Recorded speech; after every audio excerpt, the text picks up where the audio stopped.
If time could stand still, You had to dust these off. this couple That is funny. would have hit pause Wow. a long time ago. She had on this dress and she had this glow, and I saw the glow and I was like, man, this is beautiful. Lee Moyer reflects on that glow in these yearbook photos of his wife Tanya at North Carolina Agricultural and Technical State University. That's where they met. So that's what A&T I think did for me for sure, but it led me to my wife. As a child of an A&T grad, Lee went to this historically black university because it was in his blood. For me, that was it all day long.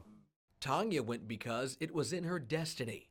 I remember stepping foot on A&T's campus and went, this is where I want to go. I felt that sense of community when I went to the university, just to visit. HBCUs like A&T were started in the 1800s for former slaves and free black people. Black churches, white missionaries, and philanthropists played a role in the founding of HBCUs, giving African Americans access to education since they were once denied that human right. When you go to a HBCU, you know what it feels like to belong. But it gives you pride for being black in America and being able to go out and be successful. Since their inception, the U.S. Department of Education reports HBCUs have provided undergraduate training for 75% of all black Americans holding a doctorate degree, 75% of all black officers in the armed forces, and 80% of all black federal judges. Notable grads include Oprah Winfrey, Dr. Martin Luther King Jr., Megan Thee Stallion, Will Packer, 2 Chainz, and the late Chadwick Boseman. You have a chance to see people like you, interact with people like you, and people are there to achieve and be scholarly.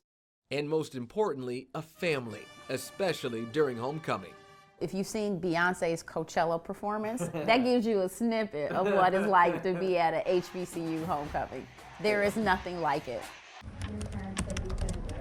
Wyoming High School junior Ulea Powell longs for this experience. It would be monumental for me. It's about kind of putting that knowledge back into my community.